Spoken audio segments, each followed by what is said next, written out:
کہ کوئی بھی کتاب ہے دنیا کے اندر، آپ اس کا پروف اس طرح سے نہیں دے سکتے کہ جی یہ کتاب فلاں علم کی ہے، چاہے وہ علم جس طرح میں نے کہا تاریخ کا علم ہے یا طب کا علم ہے یا جس طرح سے بھی ہے یا فلسفی ہے یا کچھ بھی ہے، یہ بغیر کسی شک و شبہ کی یہ کتاب درست ہے نہیں، کہیں نہ کہیں غلطی کا احتمال اس کے اندر موجود ہوتا ہے۔ کیوں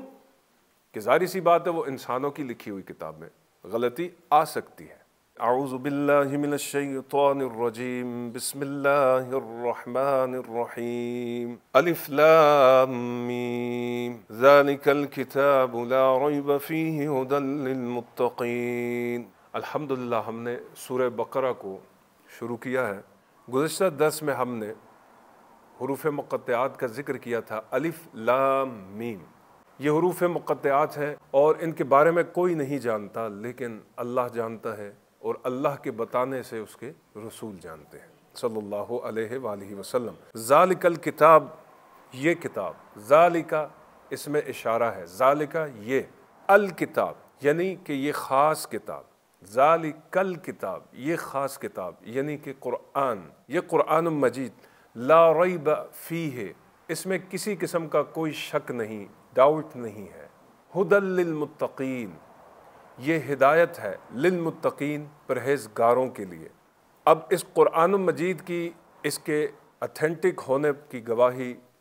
اور اس کی رسپانسبلٹی جو ہے وہ اللہ رب العزت نے خود اٹھائی ہے، ذمہ داری اٹھائی، فرمایا انا نحن نزلنا الذکر وان لہ لحافظون، ہم نے یہ قرآن مجید نازل کیا ہے اور ہم ہی اس کی حفاظت کرنے والے ہیں۔ اس کائنات کی کوئی بھی بک ہو، وہ ریویلڈ بک قرآن مجید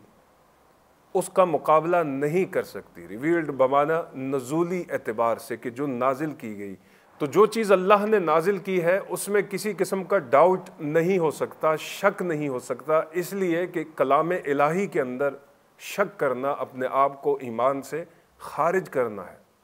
اللہ کے کلام میں اگر کوئی شخص یہ کہے کہ مجھے شک ہے، یہ ڈاؤٹ ہے، تو وہ دائرہ اسلام سے خارج ہو جاتا ہے۔ کیوں؟ ظاہر سی بات ہے یار، یہ کریٹر کا کلام ہے، خالق کا کلام ہے۔ اس کائنات کے اندر کسی بھی لکھی گئی کوئی بھی بک ہو، کوئی بھی ٹیکسٹ ہو، کوئی بھی کتاب کسی بھی فارم کے اندر ہو، اس سے اختلاف کیا جا سکتا ہے اور اختلاف ہر سطح پر موجود ہوتا ہے۔ آپ ہسٹوریکل بکس دیکھیں اور اس کے علاوہ آپ جتنی بھی مختلف علوم و فنون کی کتابیں دیکھیں، انسانوں نے ان کو مرتب کیا ہوتا ہے، لازمی سی بات ہے، انسانوں نے لکھا ہوتا ہے، انسانوں نے مواد جمع کیا ہوتا ہے، لیکن وہاں پر اس کے اندر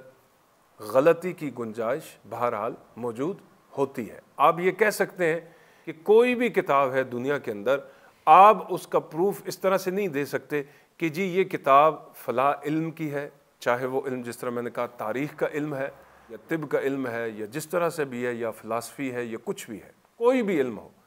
اس کے بارے میں کوئی شخص یہ گارنٹی نہیں دے سکتا یہ بغیر کسی شک و شبہ کی یہ کتاب درست ہے نہیں، کہیں نہ کہیں غلطی کا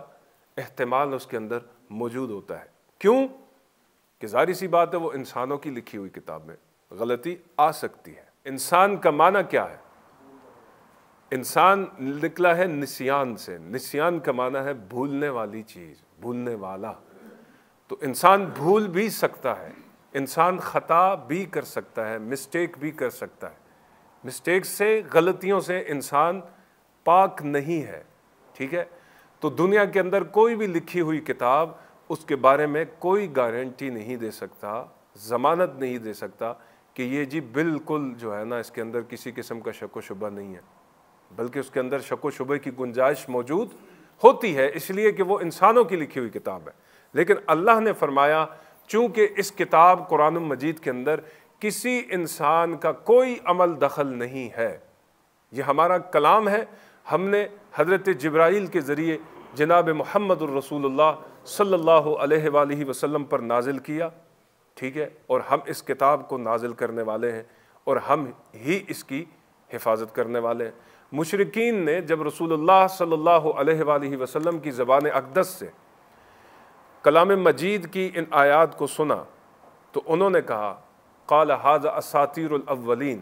یہ تو پچھلے لوگوں کی کہانیاں اور قصے ہیں، اساطیر الاولین، سٹوریز ہیں جو لوگ چلے گئے، قرآن کے بارے میں انہوں نے کہا کہ یہ ایسا کلام ہے جیسے کہ جادوگروں کا کلام، نعوذ باللہ من ذالک۔ تو اللہ رب العزت نے انہیں ایک چیلنج دیا اور یہ ارشاد فرمایا کہ اس کتاب قرآن مجید کے پیور ہونے پر وَإِن كُنتُمْ فِي رَيْبٍ مِّمَّا نَزَّلْنَا عَلَىٰ عَبْدِنَا، کہ جو کچھ ہم نے اپنے پیغمبر محمد الرسول اللہ صلی اللہ علیہ وسلم پر نازل کیا ہے، یعنی یہ قرآن، فَأْتُوا بِسُورَةٍ مِّن مِّثْلِهِ، ایک سورت بنا کے لے آؤ، ایک ورس بنا کے لے آؤ، ایک آیت بنا کے لے آؤ، 2 حرف لے کے آؤ۔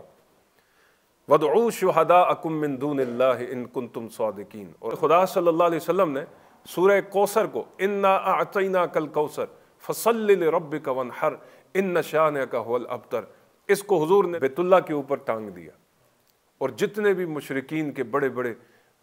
شعراء تھے، ان کے فصیح و بلیغ کلام کرنے والے، ٹھیک ہے، ان کو چیلنج دے دیا گیا، اور عرب کی فصاحت اور بلاغت مشہور ہے، ٹھیک ہے جی، لیکن کوئی بھی اس کلام مجید فرقان حمید کی مثل ایک لفظ بھی بنا کر پیش نہیں کر سکا۔ تو اس سے پتہ چلا کہ اللہ رب العزت نے فرمایا اِنَّا نَحْنُ نَزَّلْنَا الذِّكْرَ وَإِنَّ لَهُ لَحَافِظُونَ، یہ ہم نے ہی نازل کیا ہے اور ہم ہی اس کی حفاظت کرنے والے ہیں۔ انشاءاللہ آگے ھدی للمتقین بھی ہم پڑھیں گے۔ اللہ تعالی ہمیں قرآن مجید کے نور سے اپنے قلوب و اذہان کو منور کرنے کی توفیق عطا فرمائے۔ جزاکم اللہ خیرہ، صدق اللہ العظیم، جزاک اللہ۔